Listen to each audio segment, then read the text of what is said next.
right into it, Windsor. No need to hang about on this one. No, certainly not. It's going quick already, you know, man. Like the group stages. I was looking at it today and thinking that the side that gets to the final from here, there's only 10 rounds of matches left.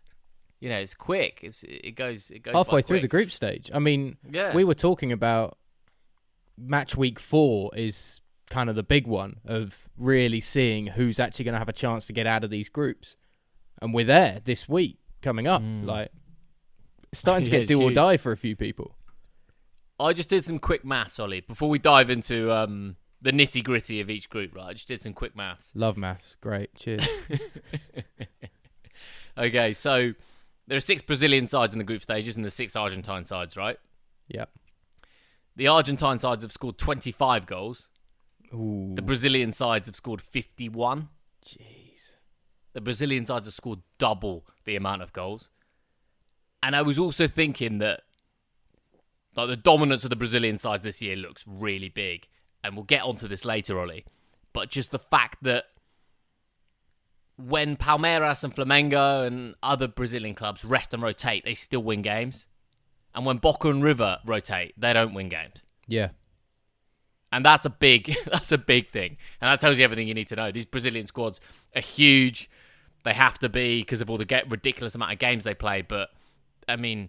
But there's an extraordinary amount of games in Argentina as well. When you think about how the league is broken up, and then you've got the Copa Argentina, and then is it the Copa Superliga, or is it the Copa Diego Maradona these days? Or I mean, there's at least 3 domestic tournaments in Argentina that they all need to take quite seriously, and it's all split up into different groups, and then everybody plays each other once or twice in the group, and then the top 4 go into a playoff format and stuff like that. So why is it that the Brazilian sides are happy to give themselves these huge squads for what is a ridiculous season as well? It's just constant with the regional tournament and then Serie A in Brazil and the Libertadores that takes 12 months to do.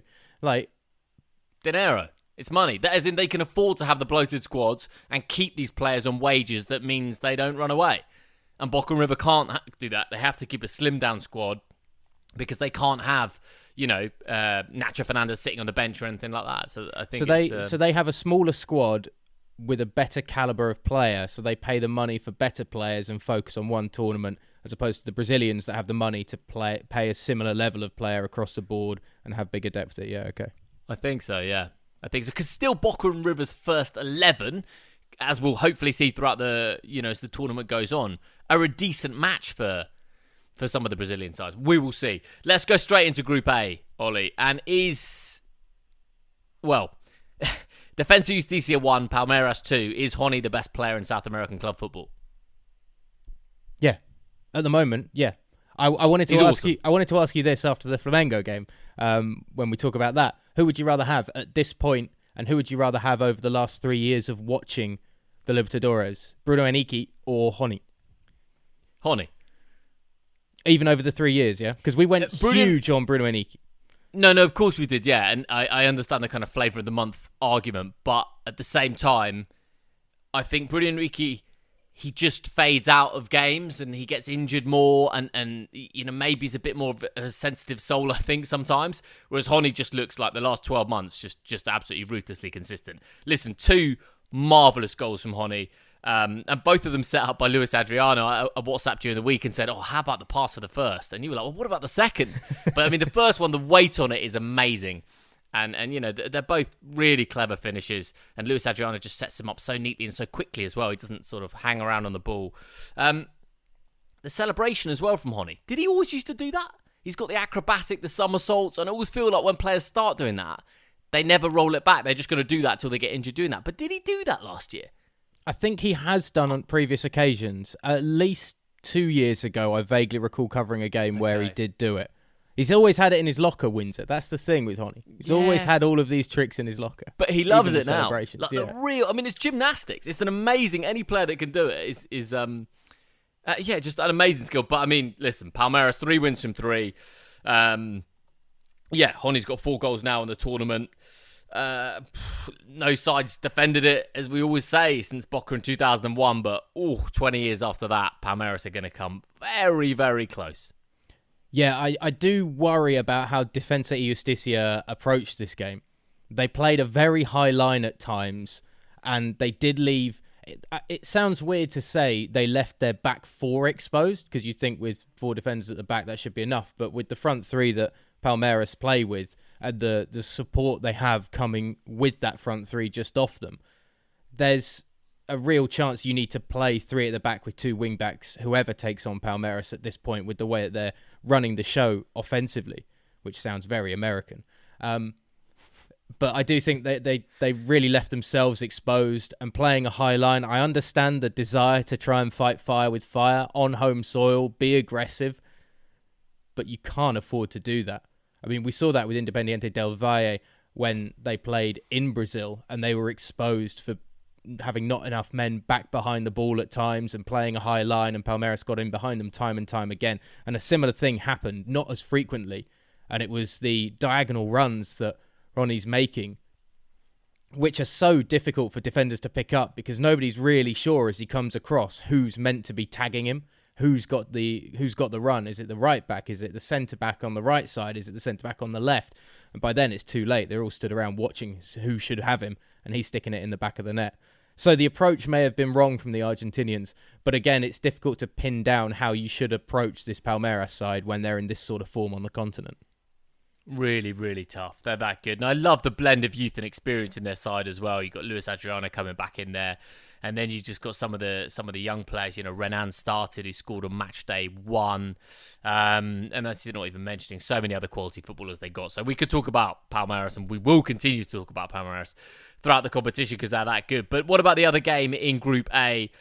Ollie, in a really big win for Independiente del Valle, 4-0 against Universitario. I mean, they lost 5-0, as you referred to there, to Palmeiras last time out. It was a win they desperately needed, especially to host Palmeiras tomorrow night. We're recording this on Monday, so on Tuesday, I think, or maybe it might be early morning Wednesday time. Tuesday or Wednesday they're playing. So, I mean, that's just an absolutely huge game against Palmeiras, but a big win, a win they needed, and a win that really puts them right back in contention in Group A. Absolutely. And it's an impressive victory as well to bounce back. You know, you lose 5-0 to then the next game you go and put 4 past Universitario, who are, as we've said, the whipping boys of this group in a very tough group, but to do it in impressive fashion. And also similarities to some of the goals, if you really want to draw parables between Palmeiras and Independiente del Valle this week. You look at the pass that Pedro Vite put on for Jon Sanchez's first goal.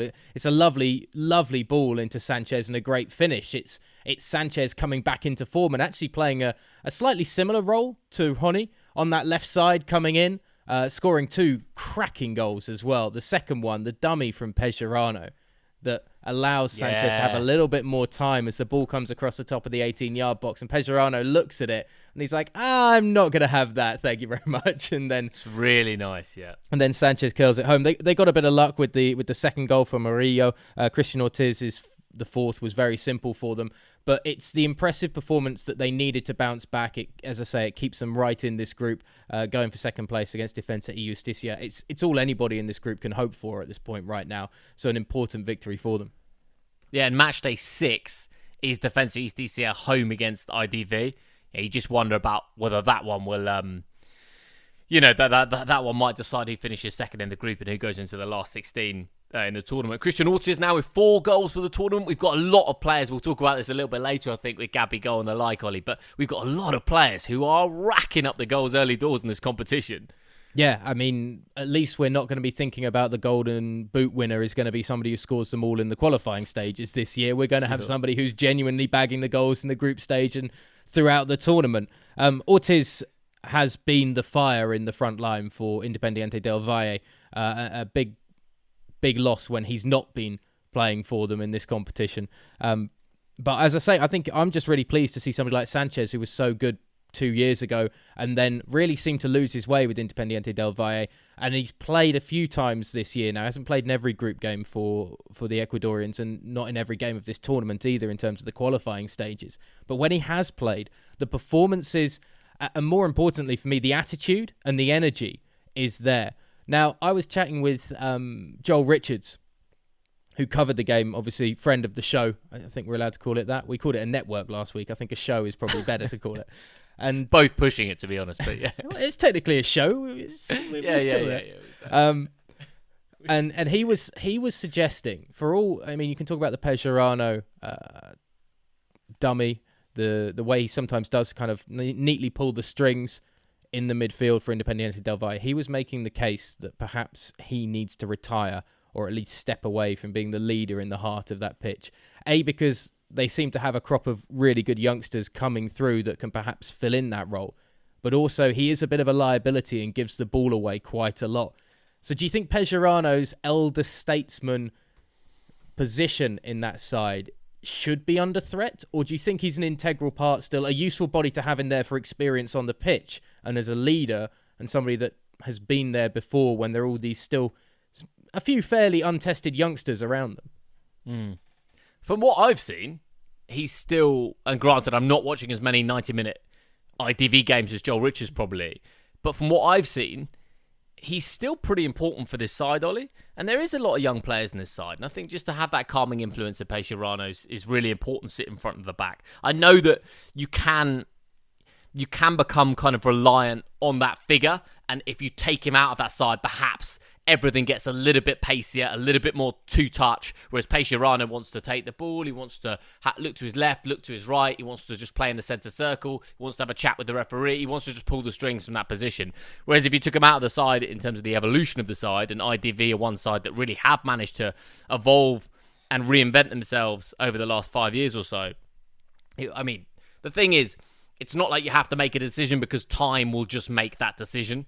So he got, he's not going to play forever. Pejerano, maybe this is his, 38, 39? I think he's 37. I think he's a little younger. Yeah. He's not in Roque Santa Cruz territory yet. Let's put it that way. No, young man. No, so I still think he's got at least this year and maybe next. And you just looking at that IDV side now, and as you said, Vite's been pretty impressive. You've seen little glimpses from him. Hurtado Cheme as well, looks quite lively. Pacho, the young centre back as well, has come in and hasn't really made any huge errors except for the two that he had against Palmeiras. But for him to come in and recover in this game, they kept faith with him, put him in the heart of that back line. He was the anchor in the back three again, and had a near perfect game pretty much against Universitario. Just back on the Pejerano thing, you look at Efren Mera on the substitutes bench, who was that, is he getting too old for it? And Pejerano looked young compared to Efren Mera a couple of years ago, and he's now evolved to being a leader and a figurehead, but sat on the sideline. So they do understand, it seems, at the club at least, regardless of who's manager, that there are figures that sometimes you need to just put them out to pasture away from the rest of the crowd and allow some of the youngsters through, but Pejerano's still making it. Yeah, I think he is. And it's...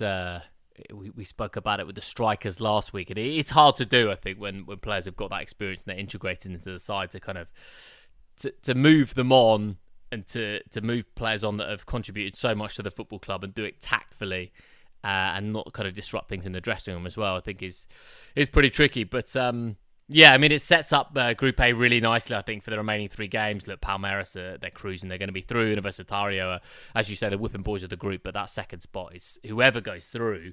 It's the kind of side that won't just be in the last 16 to make up the numbers, Ollie. Like if Defensa Justicia go through or IDV, both of them can lean on enough recent history to think, well, if we get a bit of luck here, if we can finish there, if that happens, if we can avoid Palmeiras and Flamengo, anything could happen. So it's one of those groups that it actually really matters who goes through there, because if they do go through, well, one of those two sides, of course, will go through. Anything could happen, I think, in the knockout phases. Group B, Mr. Wilson. Let's talk Internacional. Yeah, he's got a smile on his face. Internacional 6, Olympia 1. Internacional now scored 10 goals in the past 2 games. Well, first of all, can we talk about the overhead kick from Caio Vidal? Okay. Right at the end, just because it's just, I think it's goal of the week. It's a beautiful bicycle kick from the young man. He's kind of backpedaling a little bit, which makes it even more special. A lot of overhead kicks sometimes. You see players, they've kind of set themselves. I'm thinking maybe Gareth Bale in the Champions League final, players have set themselves, but Caio Vidal just...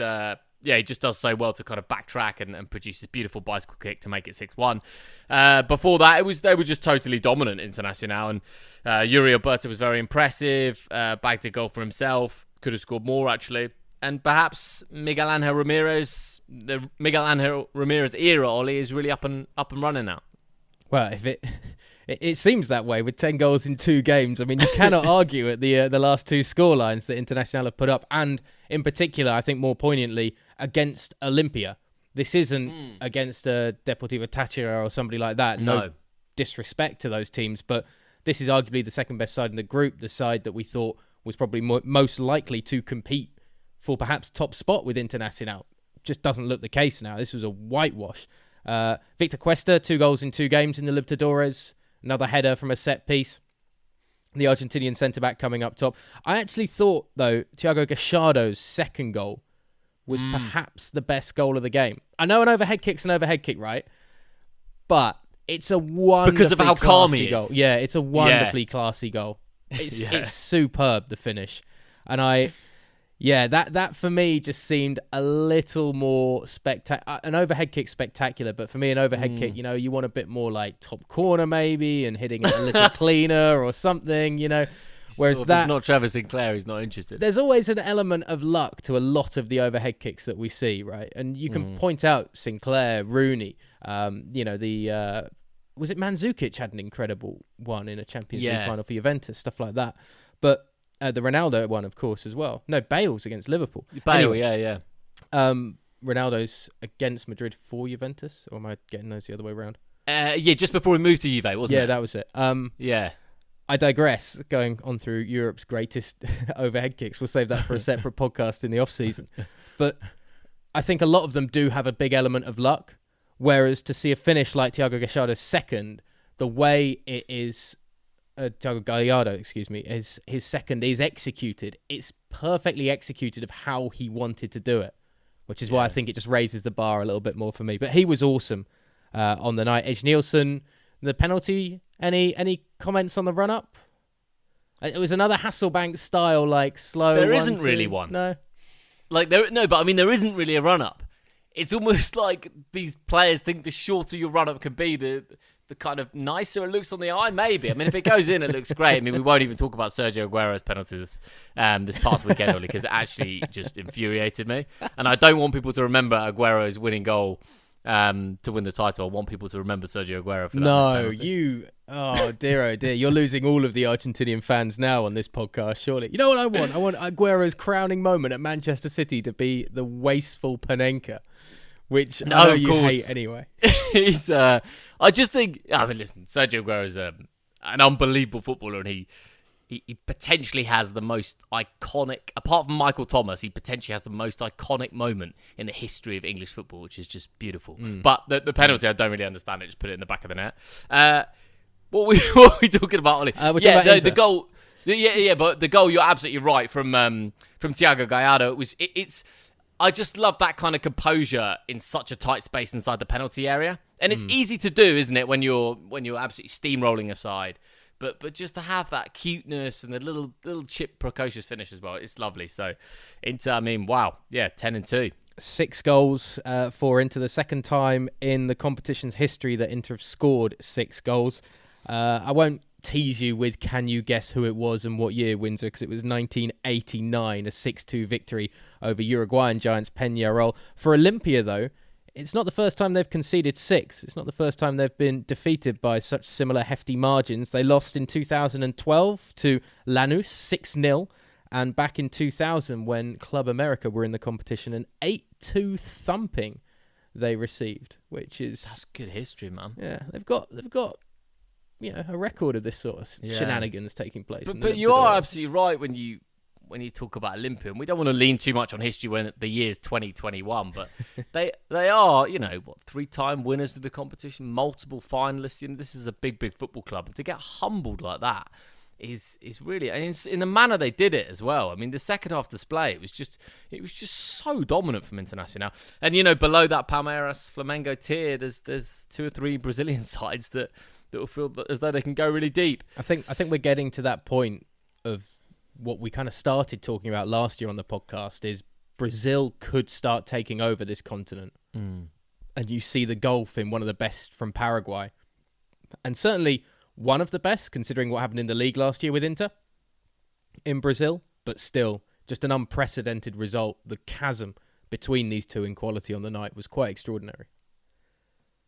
Yeah. The Brazilian dominance is really something that you can see, you can feel. It's not just backed up by the numbers and the logic of how good these Brazilian sides are and how much money they've got. It's backed up by that just gut feeling that, you know, the 2020s could be a Brazilian decade for sure. The other game, Ollie, Always Ready 2, Deportivo Táchira 0. I mean, Always Ready beat Inter on Matchday 1.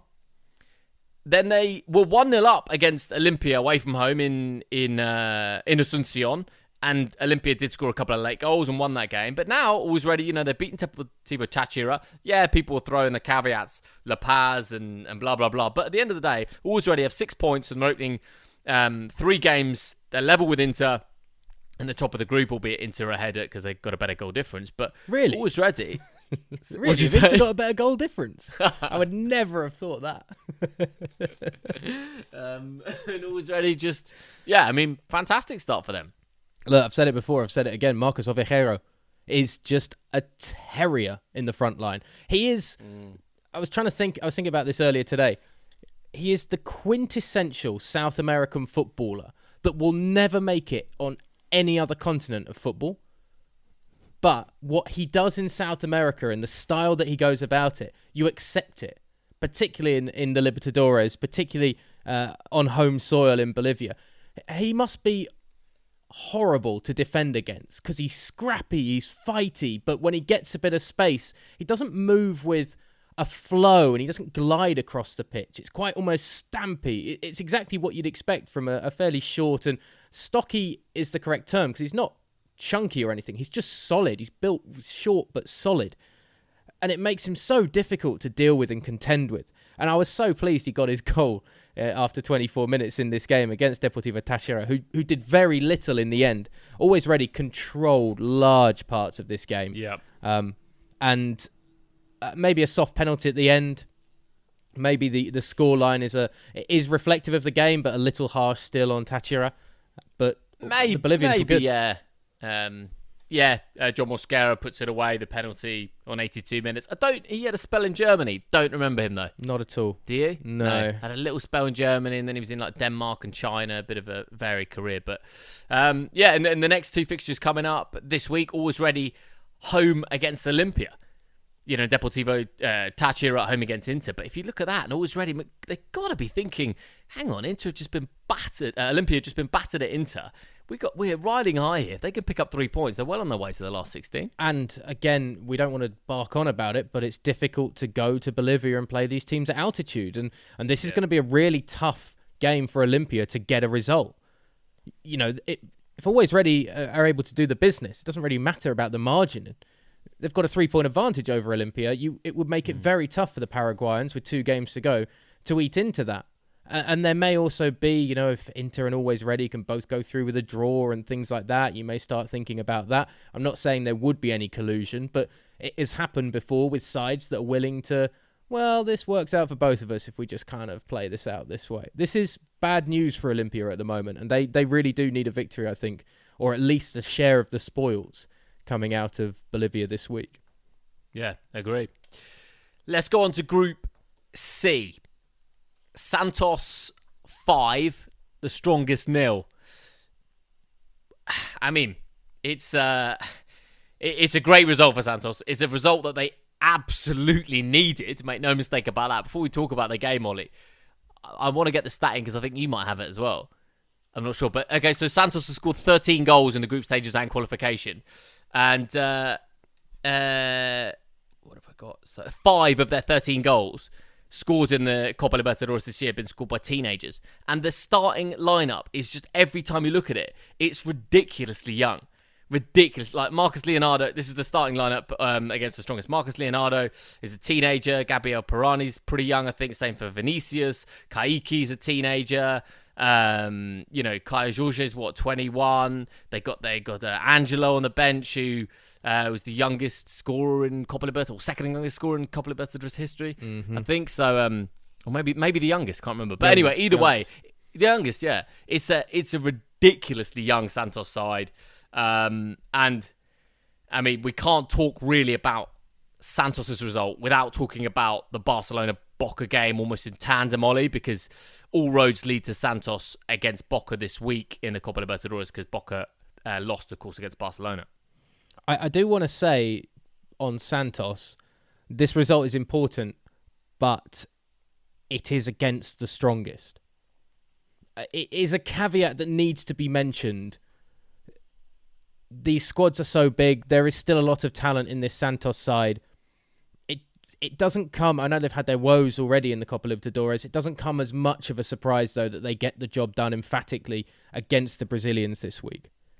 The Bolivians, sorry, because they were really poor defensively. I mean, you only look at the opener and how wide open. I mean, Marinho is the poster boy of this Santos side, and he is 60 seconds acres of space after 60 seconds. Yeah, it's ludicrous. So, look, it's great they've got this young side. It's a much-needed victory. It's a big victory. It eats into that goal difference, certainly helps for them. And it's very important. It's one that the Brazilians fans would have expected and pretty much been demanding, though, by this point. Yeah, true. But for me, look, this is a post-Soteldo era that they've got to live in now. and yeah, like... The strongest aren't very good. I mean, Barcelona put 4 past them. Boca won at their place. No, they're not very good. I mean, well, they've goals 4-0, goals against 10 in 3 games in Group C. So it's not particularly pretty. But I just think that Santos know they've got quality. We saw that in qualification. We saw it in last year. Yes, Soteldo was an absolutely imperative part of that. But they still do have good players. I don't think this group, and I don't think this Boca side is so good that it's impossible that Santos is at their place, isn't it? Yeah, Santos home against Boca. Mm-hmm. And I don't think that Boca is so good that Santos can't go into that thinking, being pretty confident. Oh, definitely.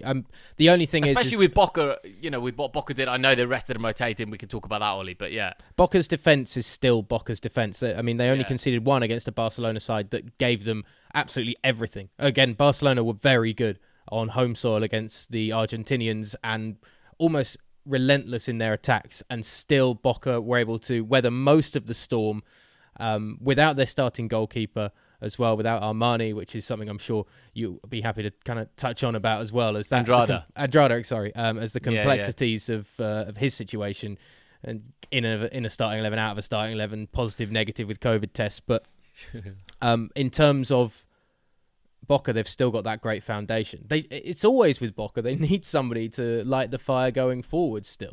And when they don't have that, when they can't utilise Vija as well as they would like to against other sides, like they couldn't this week, I mean, it's just impossible. They're floundering without an out-and-out forward or without a real attacking presence in that starting 11. And look, they rested everybody. Half the starting 11's on the bench. Vija's not even in the squad. Tevez isn't in the starting 11. I don't know why Boca have taken their foot off the gas. But I mean, that is a bold call from Miguel Angel Russo. I know it's a lot of travel. I know they've got things to think about domestically. But as you say, Vija doesn't travel. Tevez comes off the bench quite late.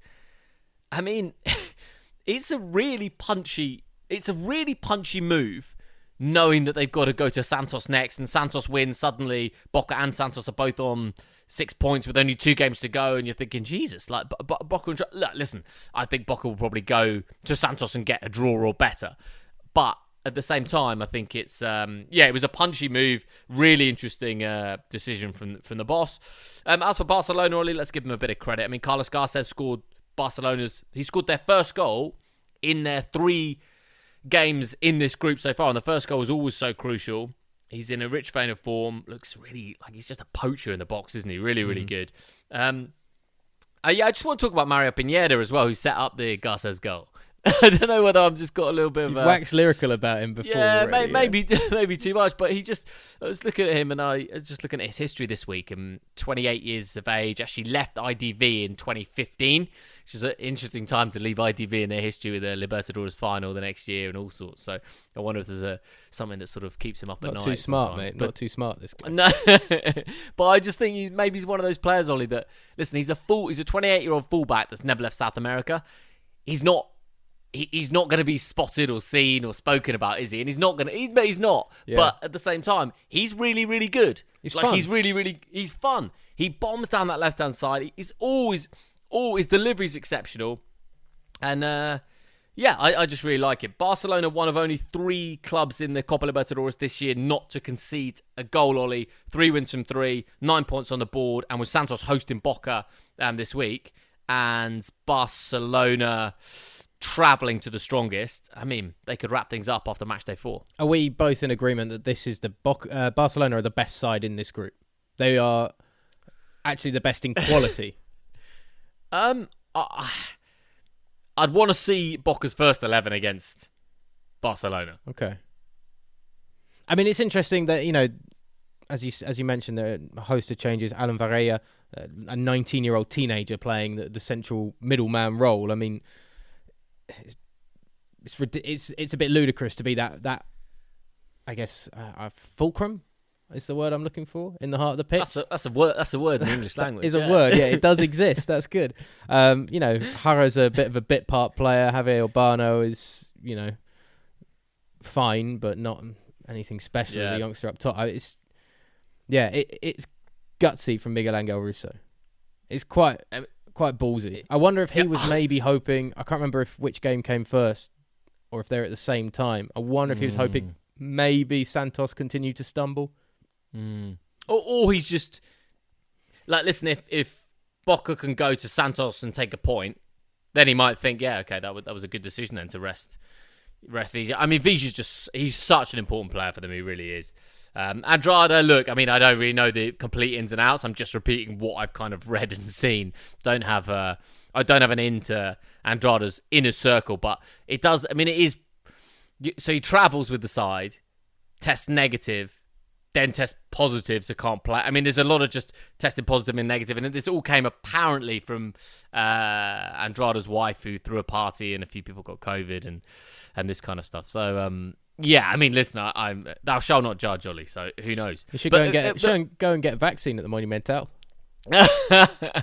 we can maybe talk about that story a little bit later. The Capaldo, should probably mention Capaldo. Absolutely, clattering into his. Well, he didn't really clatter into his own man, did he? Pushed a Barcelona player, and he in turn clashed into Russo. But it was Capaldo's fault. Yeah, bulldozed over his manager via. Was it Pineida on that left flank? I can't remember who it was. But yeah, I think it was.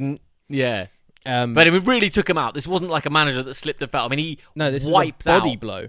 A man in his 50s or early 60s maybe. Not a young guy, no. I mean, that could have been... Miguel Angel Russo was quite good about it, and the Barcelona player was very quick to be like, whoa, I am sorry.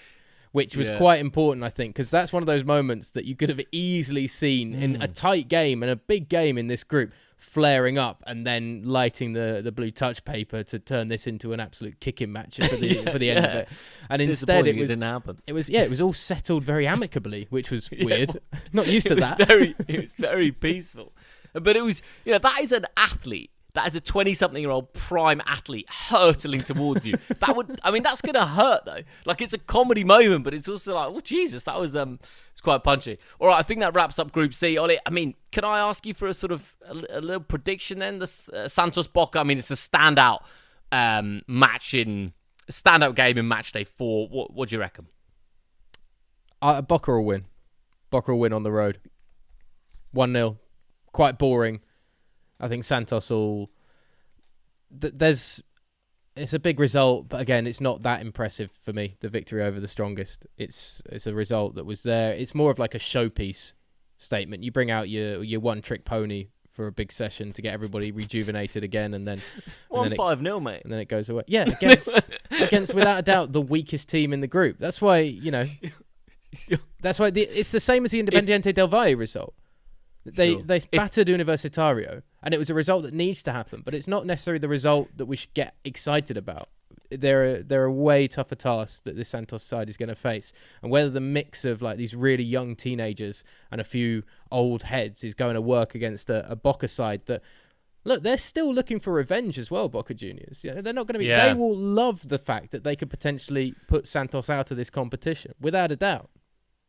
If they'd won 9-0, would you have been impressed? No, I'd have been more embarrassed for the strongest. In fact, you would have doubled down more, and like it basically doesn't count. It's a comedy of errors, yeah.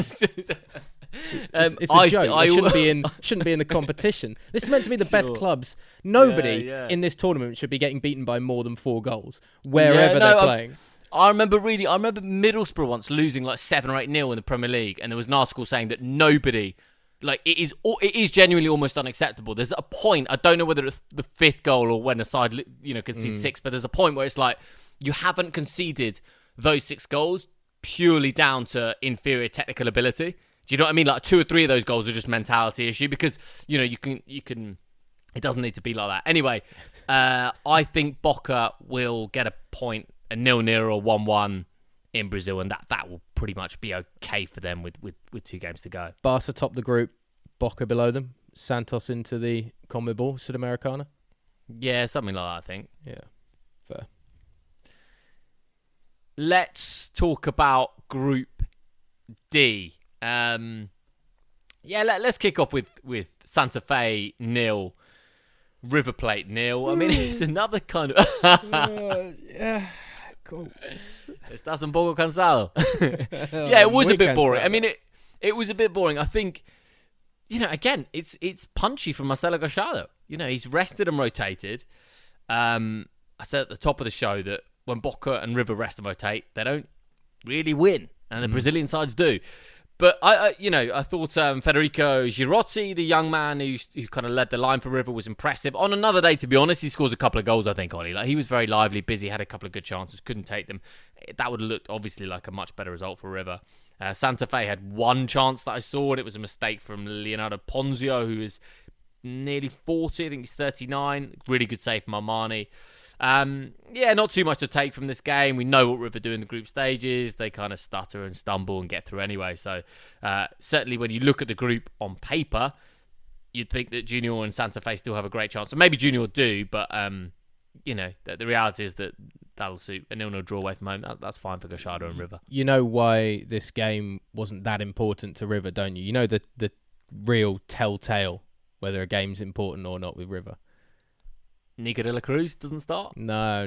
Marcelo Gallardo's wearing the T-shirt underneath the suit jacket this week. If it's a big Libertadores game, he's shirt, jacket, trousers. If it's a league game during the Libertadores campaign and they're prioritizing the Copa Lib, it's the tracksuit. It's the basically comes out in jeans and a T-shirt. Cuca style, yeah. This week he comes out with the Libertadores jacket and trousers, but a plain black T-shirt underneath. And that's where you just show he's getting a bit casual about this one. It's okay, guys. Don't worry about it too much. There are a few things to take from the Jorge Carrascal. Barged over by Jason Palacios. Big shout for a penalty. Wasn't given. To me, it looked like shoulder to shoulder. I could see a referee giving it on another night. Girotti was awesome. Had 4 really good attempts, to be honest. And as you say, on another night, could have grabbed at least a couple. Rochheisa hitting the post as well. I mean, it's a decent effort, and River were the better side, without a doubt. Probably should have come away with 3 points, and I think you always feel a little more secure with River resting their players than Boca, because River have a style and system that we know, and you feel that players coming into that know the style and system, as opposed to Boca just still seems a bit more erratic. Boca's based around a solid defensive line, and then everything else going forward is just kind of make it up as you go along. River seem to have a little bit more structure of standard and practices in how they go about playing their football. So when Gallardo does bring people in, he knows that person fits in that spot. He knows that person can do this, and somebody else can cover that area. So I think it's a little better woven together. But a 0-0 draw, it wasn't that exciting a game. I guess a solid point on the road, you'd probably say, for River, because any points on the road in the Libertadores are always useful. Yeah, I think so. And Fluminense and River both got 5 points in the top 2 places in the group. Of course, and that game was, I should say, that game was played. We should say that it was played in Asunción, Santa Fe 0, River 0 was played in Asunción, not Colombia, because of the there was like protests and riots and stuff in Colombia. So quite a few games got moved around across the board. Junior 1, Fluminense 1. I mean, Miguel Borja scored a penalty after 11 minutes, his 5th goal in the tournament so far. Then there's a man who I think you're going to be hearing a lot more about. We spoke about him last week. Kaiki scored for Fluminense, the teenager who is destined for Manchester City. Still not quite sure. Need to read up actually on exactly where is he going to go to City, or as you mentioned last week, Ollie, is he going to be loaned back? I mean, he's certainly a young man. I know he's been in good form domestically as well. So he's the kind of player that you'll see a lot of clips of on Twitter and the like. It was an open game actually, lots of chances. And yeah, one apiece is probably a fair result from what I saw. Yeah, I was going to say the draw was probably about right. I actually think Junior edged it in terms of clear-cut chances created. But the Brazilians away from home, maybe a bit more cautious. We know that Brazilian sides tend to play within themselves a bit more when they're away from home anyway. And Junior, it was a soft penalty to get inside the first 15 minutes, but Miguel Borja, tucks it away.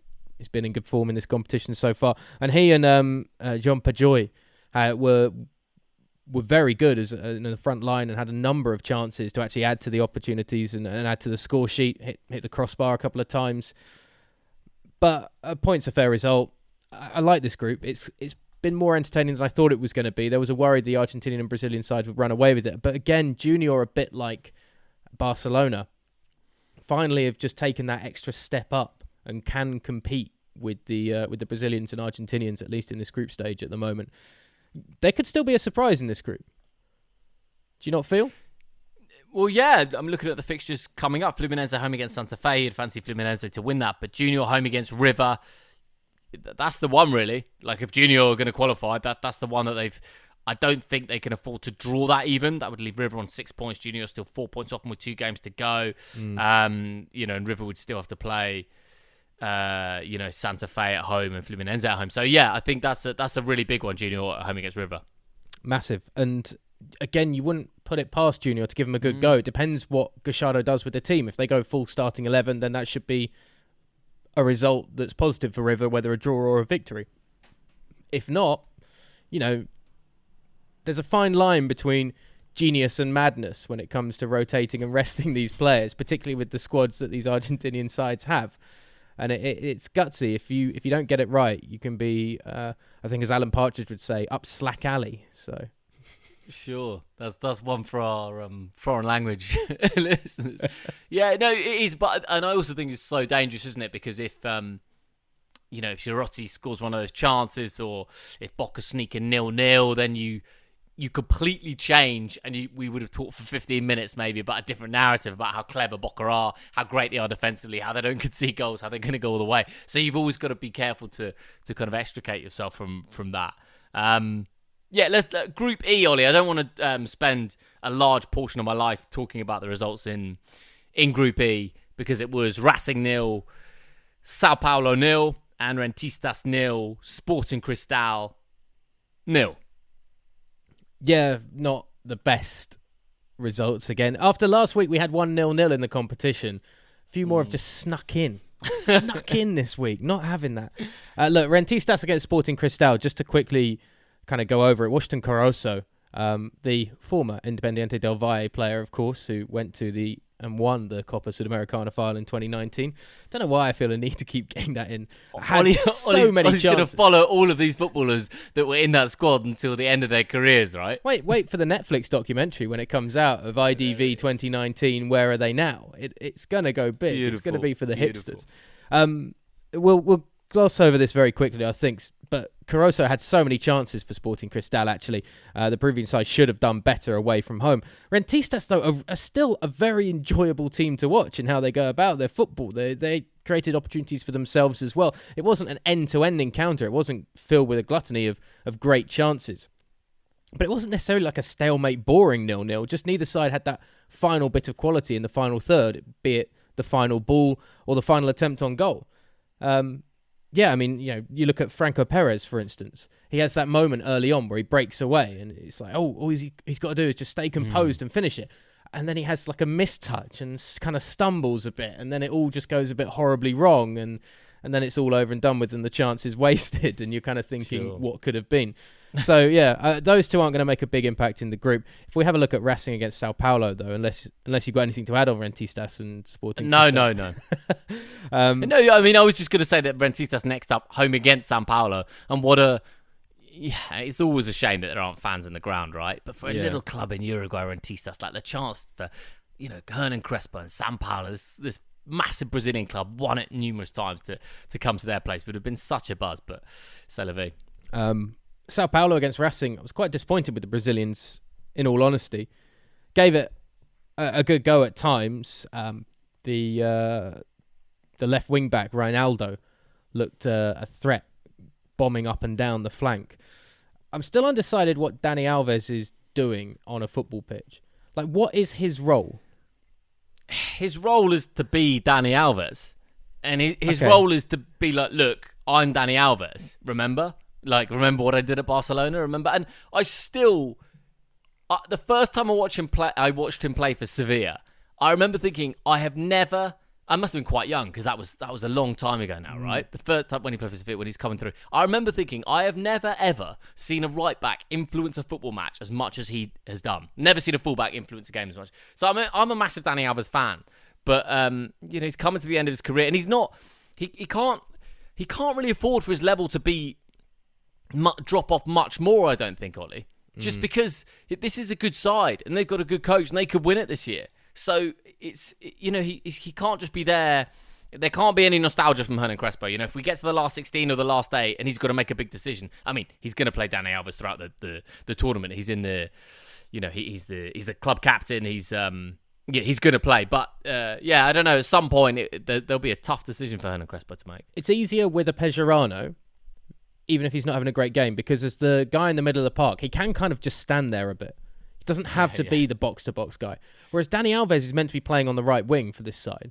But he just roams about. He's got the same attitude, right, as a guy who was a big famous face being brought into a really bad sitcom in the US, who goes in and is like, I can do whatever I want on this show because I'm me and you're all struggling and you all need me. And it feels a bit like that. You can imagine him being a bit like, I played in Europe, did everything with Barcelona, I've won it all, I've played for the Brazilian international side, I was so great, I'm going to put myself at right wing back. And Crespo's like, fine. Yeah. I was just, the American sitcom analogy. I was waiting for more specificity there to see, like, if you're going to say... but I think also, Ollie, you might watch kind of... if you just watch, like, 30 seconds of highlights, you'll see Dani Alves takes the free kicks and takes the corners. And he did strike the crossbar. So you think, oh, okay, he's still involved. But he's not really. He just sort of takes all the set pieces, so you sort of see him about. Listen, I don't want to trash Dani Alves too much because I loved him in his pomp. And for all I know, he's the glue that keeps it all together in the dressing room. So we'll see how that one... Racing should have won this game, by the way. I mean, so many more chances created. They have goals disallowed. 14 shots to Sao Paulo's 4 in the end. I mean... Struck the crossbar a couple of times, yeah. I mean, Leonardo Sigali, 4 yards out, and you can't keep it down. I mean... I loved the inventiveness of Eugenio Mena's chesting it in, even though it ended up being ruled out for offside. Lovely. Yeah, I don't see too many chested goals. You're right. Not enough of them, to be honest. If I'm honest, not enough. That was very inventive. But Novillo hit the bar as well. They had their chances, Racing. They definitely had their chances. And Juan Antonio Pizzi has this side playing interesting football. And I thought they were going to really struggle against Sao Paulo after, the first 2 group games and what we saw the Brazilians do. So for Racing to do this quite superbly, I thought, at times, in the second half in particular, where they seem to run the Brazilians a bit more ragged. They're showing that actually, after everybody thinking the Brazilians might be the best side in this group, they're up there as well, really giving it a good go. And as it stands, Sao Paulo on 7 points, Racing on 5. Those two looking good, Nick, to go through, and Sporting Cristal home against Racing, Rentistas home against Sao Paulo next up. Group F. Mr. Wilson. Let's go with Universidad Católica 3, Nacional 1. The main note that I've made from this game, actually, from Universidad Católica, was Clemente Montes, who came on and was just immediately really lively, scores a lovely goal, albeit it's very late on when kind of Nacional are pushing forwards. But, I mean, he sort of gave everyone a big lift. 20 years of age, I think he's certainly one to look out for Universidad Católica. Really, really impressive. And, a win that Gus Poyet needed. Yeah, very much so. Yeah, Montes was awesome. The weaving run that he had and then coming inside from the left flank and whacking it with the right boot onto the post was kind of quite a good moment for the youngster to be like, hey, I'm here now, guys. I got this. He was really good. I thought there was a bit of controversy actually with the Católica's second goal to go 2-1 up, because Marcelino Núñez looks offside when the ball comes towards him on the top of the 18-yard box, and then he nods it back out to lay it out for Valencia to strike it. And I was surprised that wasn't given, because he did seem to be just enough of his body was offside that it looked fairly visible. We saw it on a couple of replays, which is always helpful. No VAR in the group stage, of course. So there was a bit of good fortune there. But in general, I mean, Nacional were only down to 10 men late on in this game after Almeida was sent off. They've been so poor, the Uruguayans. Not an enjoyable side to watch for a moment. And they haven't had a great reputation, I think, from us in the 3 years now that we've been covering this tournament quite almost religiously, I'd say, with the late nights and everything. You know, it's certainly giving our due diligence to it. But it's an odd religion, isn't it? If watching the Copa Libertadores, but yeah, you got to be devoted. I like it. Sign me up. Yeah, the church of my home office. Yeah, I think we've just been let down because. You hear so much about the history of Uruguayan football, and then when you see them and you're like, oh, right, okay, it's not 1960 anymore. It's 2021 and things change, and, you know, it's a tiny country. And Uruguay's success, the national team success over the years, is just unbelievable. You know, a population of 3 or 4 million people. That's the same size as, you know, South London has about 4 million people in it. So it's a tiny, tiny country.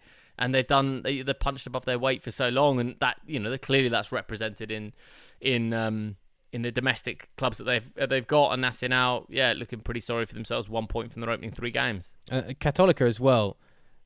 Reading out some names: Fuenzalida, Zampedri, Puig, Cornejo, Huerta. I mean, they're all players that have been at this side now for a few years and are constantly in the starting 11 when they're playing in the Copa Libertadores.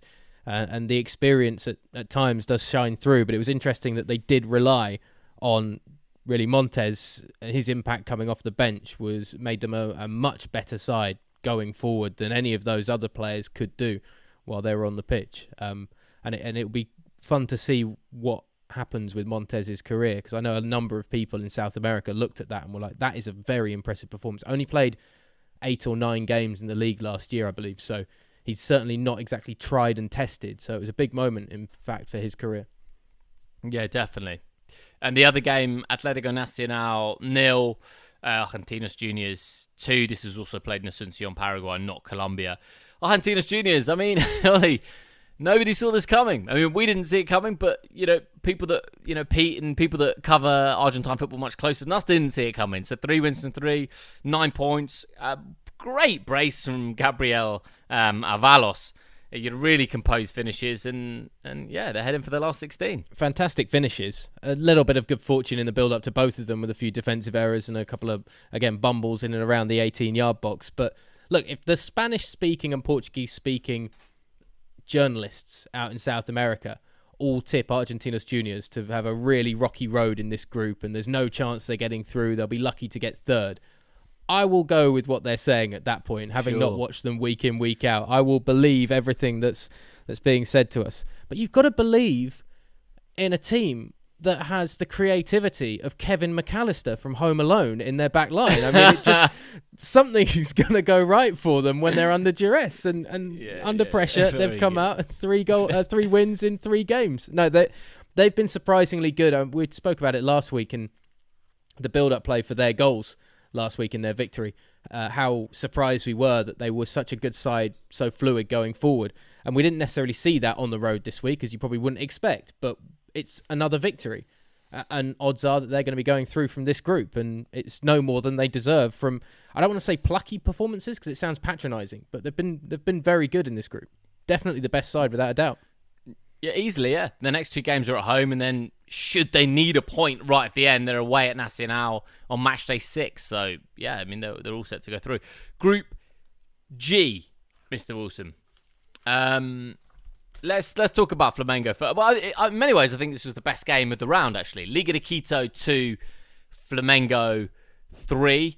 The first half was all about Flamengo. Gabigol scored after 3 minutes, and Bruno Henrique scored a lovely goal on the half-hour mark. And then Liga de Quito came back in the second half. Martinez Borja and Amarilla as well scored to make it 2 apiece. And then Gabigol, well, the penalty is won by De Arrascaeta late on, and Gabigol puts it away. It's kind of a clumsy foul, and De Arrascaeta goes down. Is it a penalty? It's certainly tight. Either way, Flamengo 3 wins from 3. And, I mean, I think they're just going to outscore people this year. Because they are defensive. You know, you've poked at them defensively before, and sometimes the line's a bit high. Sometimes you think, oh, Pablo Mari's not there anymore, of course. But, I mean, the way they can outscore sides, they're just great. They're just great to watch, mate. They really are. Yeah, do you think this? I've got a few bits written down here that aren't necessarily to do with the match. Do you think we're desensitized? Because we were talking about Gabigol last week, to the quality of Gabigol's finishing. Because the way he tucks away that first goal for them early on, any other striker in world football, everybody's saying, oh, that's that trademark textbook Henry finish that the great forwards know how to do. And maybe because obviously it doesn't get the coverage in Europe, it doesn't get that parallel as often, and we don't necessarily hear that as much. But do you think we, as watching this as South American football fans, are in fear of being desensitized to how good a finisher he is? Taking it for granted a bit. It's a great question. Yes, probably. I mean, I think you had it right when you said, listen, not many people watch, outside of South America, not many people watch the Copa Libertadores group stages, right? So you don't see it too much. But I think the first goal is just lovely because if you've watched Gabigol the last couple of years, you know what he's going to do as well, but you can't do anything about it. You know he wants it on his left foot. You know he's going to open up his body. You're thinking, surely the keeper must know this as well. But just the way he sort of opens up his body and has that great balance and tucks it away, superb. He looks as good as ever, Gabigol. Do I think we take it for granted? No, because we talk about him a lot. And, you know, last week I was saying I think he could play almost not anywhere in Europe, clearly, but I think he could play at a mid-tier side in one of Europe's big 5 leagues. So, yeah, I don't think from what I've seen and said about him, I don't think I've kind of undervalued him. Yes, there's limitations in the sense that if you don't feed him, he's not gonna make it all happen himself. But, Jesus, if you can provide good service for him at any league, on any continent, like he's going to score a lot of goals. Just while we're on Gabigol, Ollie, 5 goals already in the tournament for him. Mm-hmm. He scored 9 in their run to the final and them lifting the trophy in 2019. I mean, he's already... I mentioned earlier at the top of the show that the side that gets to the final will play 10 more games from here, right? And I think Flamengo will get to the final. So, you know, he's got 10 more games to score. If he can stay fit, if he can stay COVID-free, then he's got time to score a lot of goals. The record ever scorer in the Copa Libertadores. Say again, mate. No, it's a good stat. I'm looking forward to this. You got this? No, I can't think of the name. No, I was just thinking that's a great one to go and have a look at. Yeah. I don't actually have the year written down, but it was 60s or 70s. I mean, it's a long time ago. Daniel Ornega for River. Okay. And he scored 17 goals. And you're thinking, Jesus, that's a lot of goals. But if you look back, the way the tournament was there... Well, they're just playing the strongest every week. Yeah, he's good. Long. I mean, could Gabigol score 17? You know, could he score 12 goals in 10 games? I don't think it's impossible. It's not out of the realms of possibility, depending on who they draw. I mean, he's got a hat-trick in him. They're probably going to be the second seed going into the knockout stage and how that all gets parabelled up. So they'll be playing arguably the second or third, I imagine, worst team of the second place sides going through. So, yeah, I mean, yeah.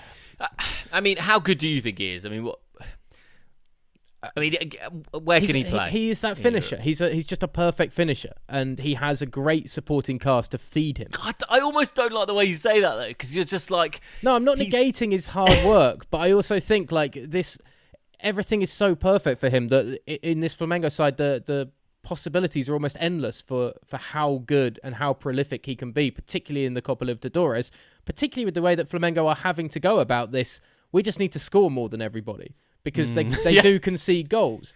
So it's like, fine, let's just send De Arrascaeta, Bruno Henrique, and Gabigol and let them tear up defenses as much as they want to, because De Arrascaeta is perhaps not as pacey, but is maybe more creative with his passing. Bruno Henrique is the guy that wants to really run at defenders, but then can still distribute and lay off and likes to get down to the byline. I always like it when he does that and then tries to pull one back.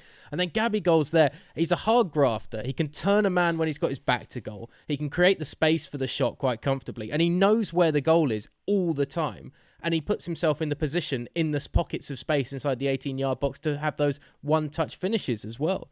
So, look, 17 probably isn't going to happen. He also might not score again, yeah.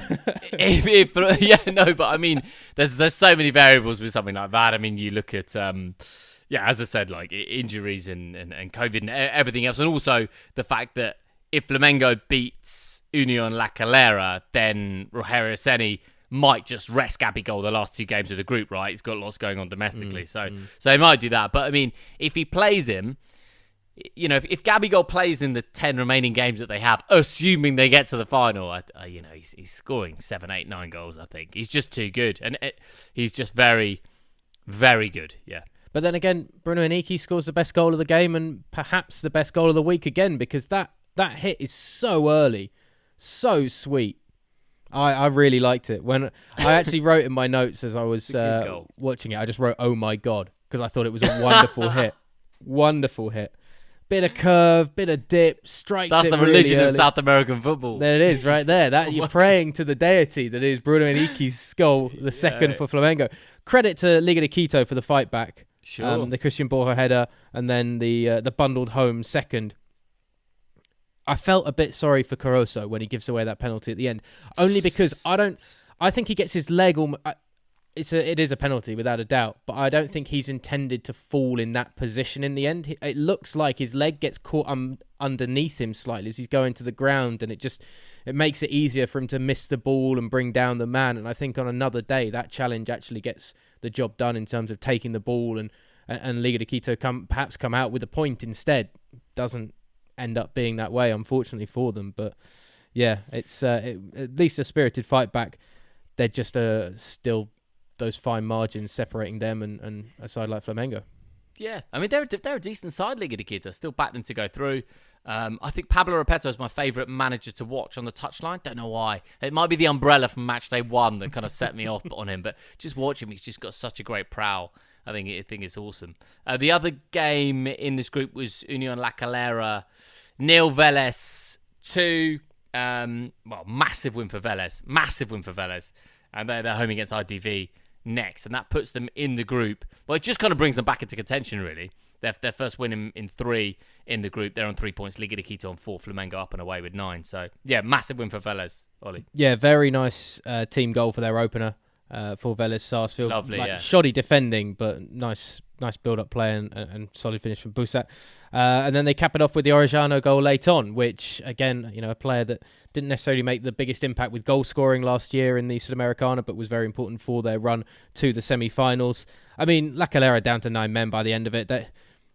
It's a game and almost a tournament that they're not really interested in, I think, at this point. It doesn't seem like there's any point in them trying too much to kind of do anything. And now it's the top 3 are very clear cut. Yeah. I don't want to discredit these teams by saying performances are embarrassing or anything like that, but it's just sometimes the attitudes frustrate you because you still want to see competitive games of football, and there are ways to get by and at least put up more of a fight against better opposition. And sides like the Strongest and La Calera this week have highlighted that they're just not able to do that or not willing to do that.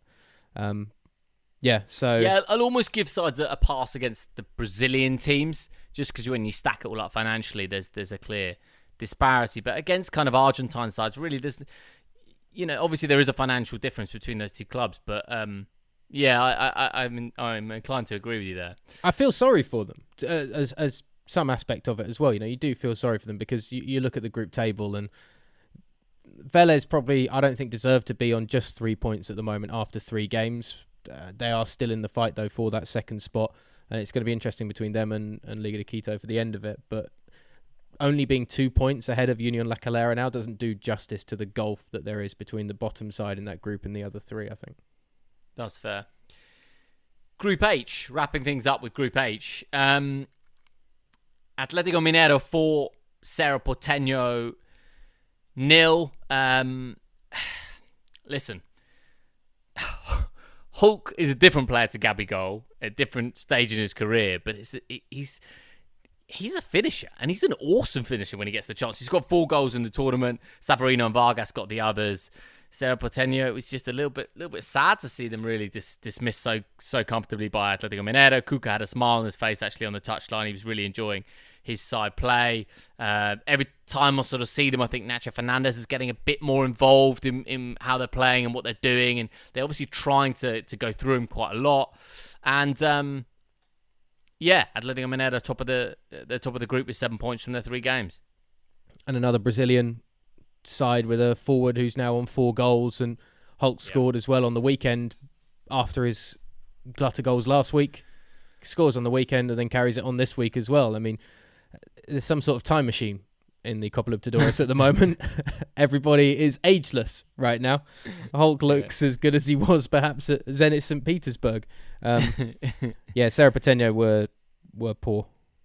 Very poor, to be honest. Disappointing, isn't it? Watching the Paraguayans and the Uruguayans, and it's tough, man. Yeah, there's the gap between these Brazilian sides is just awesome. I mean, credit to Jefferson Savarino, who was really fun to watch. Had a attempt at an overhead kick that was saved. Got his name on the score sheet in the end with a lovely turn and finish to get the 3rd for Atletico Mineiro. It's not just about Hulk. It's not even been at all about Nacho Fernandez yet. No, it hasn't. No. They've got threats all across the park in this side. You know, we heard before the tournament, and we're told before the tournament, this is a very solid side up and down. It's not exactly going to throw up the tree trunks by their roots out of the ground or anything like that, but it can get the job done. And it felt a bit like that. It feels kind of like a statement win from Atletico Mineiro, kind of putting their name on the Libertadores map this year as well, with the margin of it. But I'm not sure it's one to get too excited about just because of the frustrating performance from their opposition again. Yeah, I agree with that. And I think we're right not to concentrate too much on Hulk, even though he's, as you say, he scored 4 goals in the tournament. But I also really liked, and I had to ask Pedro for the pronunciation of this, Chichi. Because I was like, is it Chichi? And he was like, yeah, it's like Chichi. But it's with a better accent, of course, than I've got. TCHE with an accent. Yeah, Chichi. He was very impressive. Young player, looked really, really good. So, it's going to be interesting to see. And the other... It was either he or Savarino I was going to bring up, and I decided to bring up Savarino because I thought I'd let you field that name. Save hands. We'll finish, Ollie, of course, with... we'll save the best till last, right? With a full and comprehensive analysis of Deportivo La Guaira 0, América de Cali 0. Yeah... Colombian football is not coming back, is it? With Atlético Nacional's performance this week and this from América de Cali. It would just be great to have one side outside Brazil and Argentina that you could get really excited about. Yeah. It'd just be great to have... I'm not asking, there's not asking for loads of them. I get it. I get the difference, but just one of them to have a group. I mean, and you're already looking at IDV, man. Barcelona or IDV for different reasons, of course. Maybe Barcelona are the ones we can get excited about, but I just don't know if we'll see with them. But, it's going to be an Ecuadorian side, whichever one it is. Yeah, the teams from these other nations are just so far off the mark, and look, it's not a great game to break down for the last one or anything like that. 0-0 draw. La Guaira had chances in the first half. América de Cali were kind of limited to efforts from range, which didn't exactly make it an entertaining 0-0 either. Santiago Moreno hit the post. I think that's the only other note I've got. I've got about 2.5 notes on this. So yeah. Yeah, and that leaves Group H. Atletico Mineiro top with 7 points, Cerro Porteño on 4, but it's kind of still open because Deportivo La Guaira have 3 and América de Cali with 1, so it's still relatively open for that second spot, you feel. Final thoughts, Ollie, from Matchday 3 and looking ahead to Matchday 4. I mean, Santos Boca. Woo! Yeah. It's big, really big. I mean, so many little narratives in there with what Santos did to Boca in the second leg of that semi-final last year, of course, to go on and reach the final. Boca, I'm not going to say unthinkable. It's never unthinkable to lose a football match, but if Santos beat them suddenly, Boca fans live and die by individual results, and they could be in trouble then with 2 match days to go. Look, if Santos do what they did to Boca last year again, that's going to be kind of shockwaves throughout this tournament. And I don't use that kind of overzealously. I do think from what we've seen, and because maybe I'm dismissing the result from game week 3 for Santos a little bit too much perhaps, but yeah, you wouldn't expect Santos to go and replicate the feat of beating Boca handily, and quite the opposite. So if they do, it makes life very awkward. Boca have this, I think, almost inferiority complex at times at this point compared to River Plate and the plaudits they've received on the continental stage. And I think they're so desperate to get back to the heights once again and get their hands on the Libertadores just to be able to lord it over River Plate for once. Winning the league was nice on the last day of the season and everything, but it's not the Copa Libertadores. And I just wonder, perhaps, does that inferiority complex come into them a little bit more on the big nights in the Libertadores? Because they were so poor last year in the semi-finals. They weren't great the year before that either against River. And this would be a good way to expel some of those demons, if you will. I think if they go to Santos and put in a good performance, a really good performance, and take the game to them. And I don't think they can really move on as a football club until they've won the Libertadores again, after what happened against River. And they're always there. What is it? 3 semi-finals on the spin. They've been successful in terms of consistency in the tournament in recent years. But I know that players have moved on, coaches have moved on. It's all very different now. But for the football club, I mean, I was going to ask what stings more, but I know that what stings more, the fact they haven't won it since 2007, or the fact that obviously River beat them in the final so recently. Quite obviously, it's the second of those 2 options. But I mean, you put those 2 things together, Ollie, plus the fact that they're Boca juniors. Mm-hmm.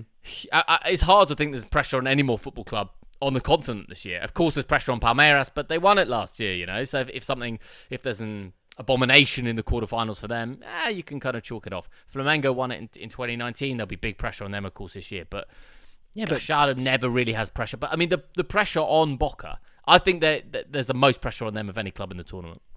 By a mile. I mean, if you run through even the Brazilian and Argentinian sides, like Santos, change of manager, lost arguably their best player, playing a load of youngsters and reached at the this final. Point. Yeah, reached the final unexpectedly. Made the final last year, but not expected after everything that's gone on in perhaps just the last month to be able to get back there again, to be honest. Great. Palmeiras, you mentioned. Flamengo, you mentioned.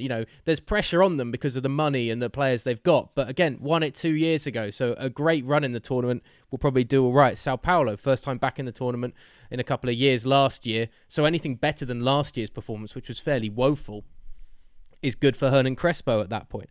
Argentinos Juniors, no pressure. Boca Juniors, all the pressure. River Plate, not as much with Gallardo. Vélez and Defensor Justicia, certainly not the same amount of pressure as those 2 big sides from Argentina. Fluminense, backing it once again. Atletico Mineiro, backing it once again. But again, not the same caliber of squad, quite clearly. So Boca, whether they have the caliber of squad or not, the intensity is always there. There's nobody else playing with any more weight on their shoulders than Boca Juniors. Just looking at the games coming up this week, some other standout ties. Vélez against Liga de Quito. Well, we've mentioned some of how important they could be, but I think, again, just in terms of an enjoyment to watch, I think that will be a really entertaining game of football because both sides play well. Argentinos Juniors, it'd be nice to see them wrap up the group nice and early, to be honest, against Católica this week and stick themselves on 12 points. And just, a kind of an FU to the naysayers before this tournament. It'd be incredible if they end up being like the first team to wrap up a group compared to anybody else in this tournament after what was said. It'd be fantastic. And then, the other standout really is IDV against Palmeiras. And Palmeiras away from home at altitude. Again, ironically, the great leveller. It's yeah. There's all the ones you listed are absolute crackers. Sorry, I was just a little bit distracted, Ollie, because I was looking at sides that have won the Libertadores since Boca won it. And, they'll look at that and think, Liga de Quito have won the competition more recently than they have. Estudiantes of Argentina have. Internacional have. Santos have. Corinthians have. Atletico Mineiro have. San Lorenzo have won it more recently. River in 2015. Atletico Nacional of Colombia. Gremio in 2017. River, of course, against Boca in 2018. And then Flamengo and Palmeiras. So that is a long list of football clubs in South America that Boca will consider themselves bigger than all of them. And, And importantly, the fans will consider them a lot bigger than all of them. Yeah, and Miguel Angel Rusa's put additional pressure on himself to go to Santos. But does he get a bit of a breather after the calamity he had on the sideline, though? Miguel Angel Rusa, he's could still be shaken by that. Roughed up and abused practically in the dugout. It was a wild moment. It really was quite wild. Yeah, I mean, listen, if it's not Franco Soldano's fault, but it depends whether he plays. I'm sure he's going to play Villa and Tevez and all of that. So yeah, lots to look forward to, Ollie. And we went the whole podcast without mentioning what happened with the Boca fan and the vaccination. Go and look it up yourself. Look it up.